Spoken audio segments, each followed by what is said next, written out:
अपने हर महीने कुछ ना कुछ बचत में पैसे जमा करो, चाहे 50 रुपये करो चाहे। ये मेला कई दिनों से लगा हुआ है। पहले ब्लॉक स्तर पे लगा, आज नगर निगम का लग रहा है, उससे पहले नगर पालिका पे भी लगे हैं।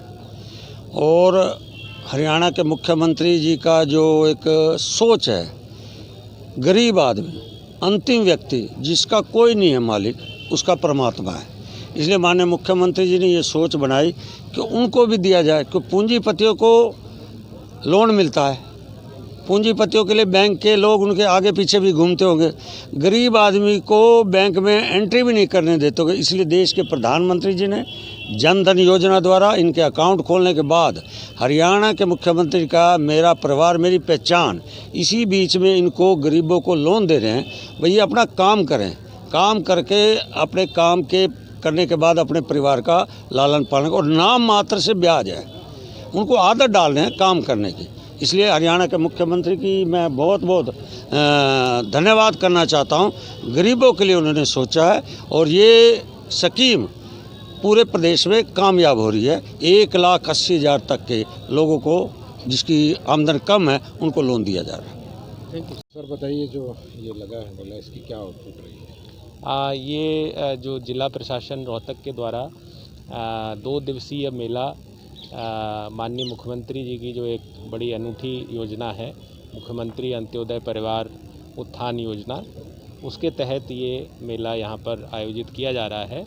और इसमें जैसे कि बताया गया है कि 550 जो हमारे लाभार्थी हैं उनको यहाँ पर आमंत्रित किया गया है, और उसमें से 168 लाभार्थी अभी तक यहाँ पर आ चुके हैं।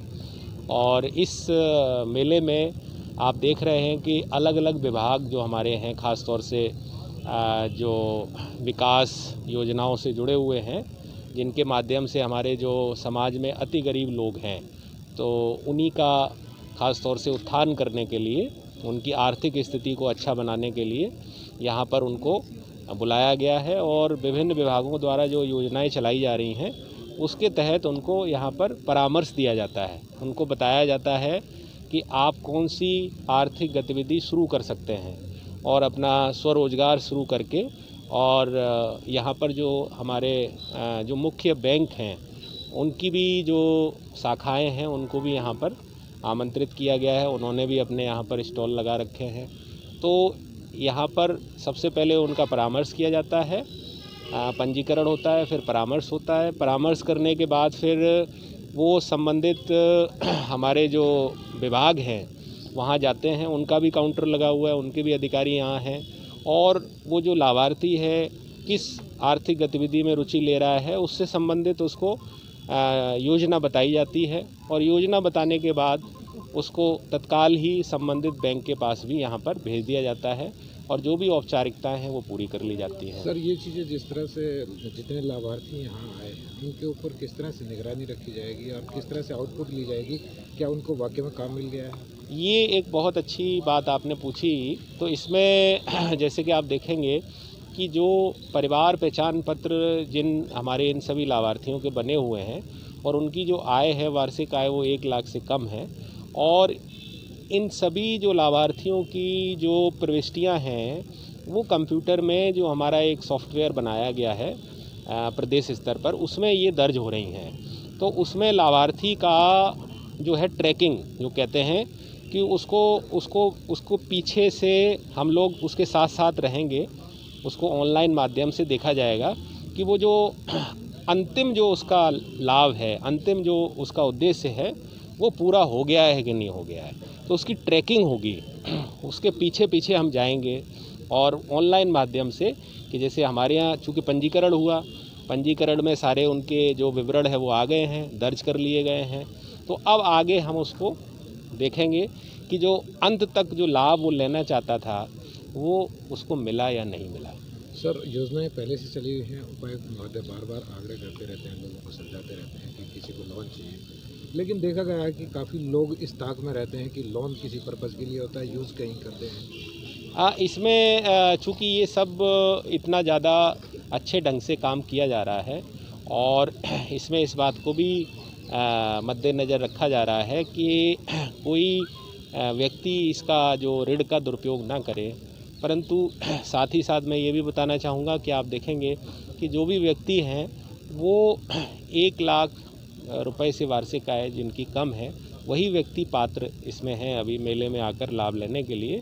तो ऐसे व्यक्तियों का विशेष रूप से जो आवश्यकता है वो भी कम होती है, प्रारंभ में कोई बहुत ज़्यादा आवश्यकता नहीं होती है। जैसे आप देखेंगे कि भैंसों का जो हमारा दुधारू पशु है उनके ऋण के लिए काफ़ी आवेदन आए हैं, तो उसमें आप देखेंगे कि प्रारंभ में 2 पशुओं के लिए ही ऋण दिया जाता है।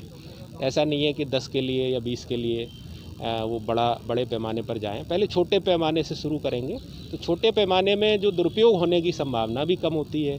साथ ही साथ जो निगरानी है वो हमारे इसमें नोडल अधिकारी हैं, अतिरिक्त उपायुक्त जो हैं वो नोडल अधिकारी हैं। उपायुक्त महोदय भी अपना देख रहे हैं, निगरानी कर रहे हैं। और अब चूँकि अब सब ऑनलाइन है, परिवार पहचान पत्र में जो लाभार्थी है उसका सब विवरण दर्ज है, उसका पता, उसका मोबाइल नंबर, उसका आधार कार्ड, उसका सब कुछ उसमें दर्ज है, बैंक का खाता दर्ज है। तो अब उसको हमें निगरानी करने में कोई समस्या नहीं है। और जो पशु वगैरह लेते हैं जिसमें दुरुपयोग की बात होती है उसमें टैगिंग वगैरह कर देते हैं। विजय दिवस मनाया आज बड़े शान से पूरे देश ने, हमने भी। और इसकी महत्ता और ज़्यादा इसलिए है कि हम 75 जो हमारे आज़ादी के वर्ष हैं उसके उपलक्ष्य में हम आज़ादी का अमृत महोत्सव भी मना रहे हैं। और इनको मनाने का एक ही लक्ष्य है कि जिन्होंने कुर्बानियाँ दी उनको हम नमन करें और उनके योगदान को हमेशा याद रखें और कृतज्ञता का भाव उनके परिवारों के प्रति हम रखें।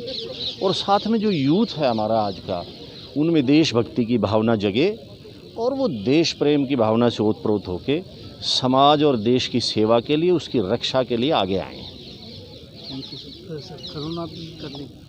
कोरोना अभी थोड़ा सा मुझे चिंता होने लग गई अभी कि हमारे देश में 68 या 70 के करीब केस आ चुके हैं।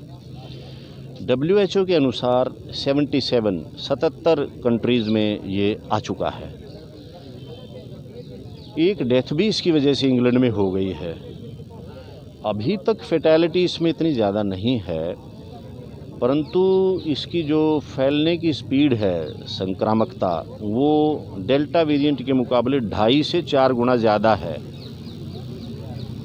तो अगर और कुछ नहीं तो मान लीजिए ये एकदम से ज़्यादा बढ़ने लगता है और लोगों में अफरा तफरी मचती है, लोग अस्पताल की तरफ दौड़ेंगे और फिर दवा दारू ये वो इंजेक्शन और मारा मारी सब तरह की, कई तरह की ये एक इकॉनमी है कि ये जो इकोसिस्टम है इसमें बड़ी चीज़ें एक दूसरे से जुड़ी हुई रहती हैं और उस वजह से बड़ी असुविधाएं होती हैं। सरकारों को भी, सिस्टम को भी, प्रशासन को भी, आम आदमी को भी, सभी को होती हैं। वो सब झमेले अवॉइड करने के लिए एक ही रामबाण है कि सचेत रहें, जागते रहें, परहेज़ रखें, प्रिकॉशंस लें, कोविड अप्रोप्रिएट बिहेवियर लोग अपनाएं, मास्किंग करें, सोशल डिस्टेंसिंग करें, हाइजीन का ख्याल रखें। और कोई भी छोटी मोटी ऐसी कोई लक्षण अगर आते हैं तो वो जो ज्ञान उनको अभी पीछे की 2 वेव्स में मिला उसका इस्तेमाल करें या टेलीफोनिक कोई कंसल्टेशन कर लें, डॉक्टर से बात कर लें और आगे जो फर्दर और कोई नुकसान हो सकता है उससे बचा जा सकता है।